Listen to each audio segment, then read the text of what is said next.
এখন শুরু হয়েছে। দেখো তুমি 38 বছর বয়সে জাস্টিন ট্রুডো কানাডার প্রেসিডেন্ট, ঋষি সুনাক ইউকে, তার প্রেসিডেন্ট হলো, তার বয়স আমার 1 বছরের কম।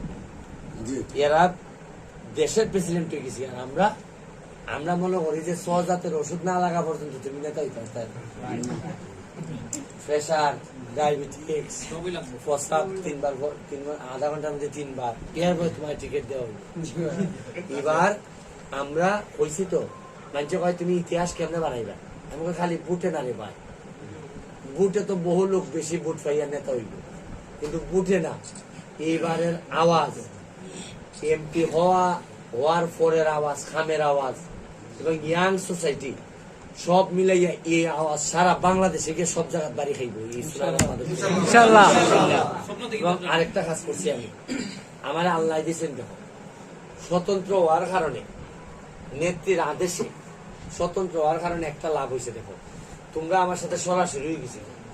আমি যদি নৌকা লইয়া আইতাম তাহলে কিন্তু সরাসরি তাল্লা না, তখন সিনিয়র নেতারা থাকলো, এর বাপ থাকলো না আমার সাথে, এর বাপ থাকলো, তুমি এই তাল্লা নে, তোমার বাবা ইলানে, কারণ সব তো আওয়ামী লীগের বড় বড় নেতারা তো বয়স বেশি। আর আমি স্বতন্ত্র হওয়াতে দেখো এখন এমন একটা সুবিধা হয়েছে, যাদেরকে নিয়ে আমি খাস করতাম চাই তারা আমার সাথে ডাইরেক্ট। এখন আমরা যেটা করবো, তার বাপরে করবো যে আপনি বড় তখন চা পান খাই, আপনার যেটা লাগে আমরা দিতেছি, আর খামের লেগে আমার ছেড়ে দিচ্ছি। যদি আমি এর বাপের সাথে রাজনীতি করতাম তাহলে তো এর বাপে কোন দিন এর দ্বারা ছাড়লো না, এটার কোনো ঠিক নাই। এখন এটারে কাজে লাগানি লাগবে, কারণ তোমরা যেভাবে দিনে রাইতে কষ্ট করতে পারবে এটা কিন্তু অন্যরা পারতো না। আমরা এখন আমাদের নিয়ম হইল গিয়া সিনিয়রদেরকে সম্মানের সাথে জায়গায় দিয়া আমরা যারা যুদ্ধে যাওয়ার সময় তারা আমরা যুদ্ধে যেতাম। এটা হইল গিয়া এলাকা, আমাদের এলাকাটারে উন্নয়নের যুদ্ধ। এবং যদি এলাকা আগায় তোমরা আগাইবাই 100%। এবং আমার একটা ইচ্ছা আছে সোনারঘাট মাধবপুরে একটা পর্যটন এলাকা হিসাবে ঘোষণা করা এবং এমন ভাবে সাজাইয়া তোলা মানুষ যেন এই জায়গাটাতে পয়সা খরচা হইয়া দেখতে আয় যে কিভাবে বাংলাদেশটার একটা অঞ্চলের একটা লোক আদা মালয়েশিয়া বানাই দিচ্ছে।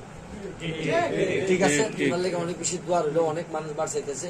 7 তারিখে তোমরা, আমার তো বাপ নাই, আমার ভাইও নাই, তাইনো বিদেশ, আমি একলা একটা পুরা সিস্টেমের বিরুদ্ধে যুদ্ধ করতেছি।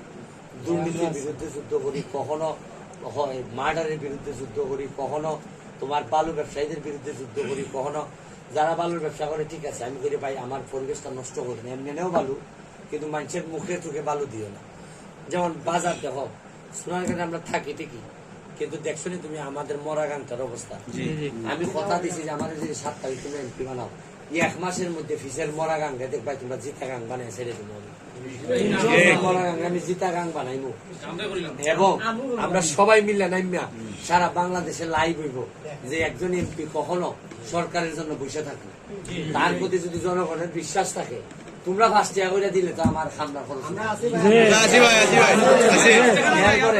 এরপরে আমি তোমরা লইয়া পূব পাড়ের সাথে পশ্চিম পাড়ের ব্রিজের ভিত্তি প্রস্তব্ধ হইলে তোমরা লইয়া সরকারের অনুমতি সারিয়ে বানাই দিব।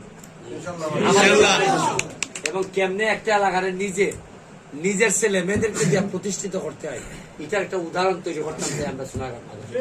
ঠিক আছে, তোমরা রাজি আছো? 71 সালে যদি আমরা লোকজন এই জেসার দ্বারা 303 রাইফেল লইয়া যদি পাকিস্তানিদের বিরুদ্ধে যুদ্ধ করতে পারছে, আমরা এখন একটা ছোট্টখাটো যুদ্ধ করে দিতাম। 1 বছরের একটা যুদ্ধ দেখলে তুমি সোনারঘাট মাধবপুরের চেহারা বুঝতে যাবি, নেতৃত্বের কোয়ালিটি বুঝতে যাবি। এমন সব লোক এখন নেতা হইতেছে যার সাথে বইয়া 2টা মাতন যায়, না আছে কোয়ালিটি, না আছে এর আচার আচরণ, না আছে কিতা। তোমরা যদি আগায় না আও তাহলে আমি এমপি হইলে লাভ কিতা? আমার আশেপাশে যারা বসা থাকবো এরা কোনোদিন আমার আগাইতে দিত।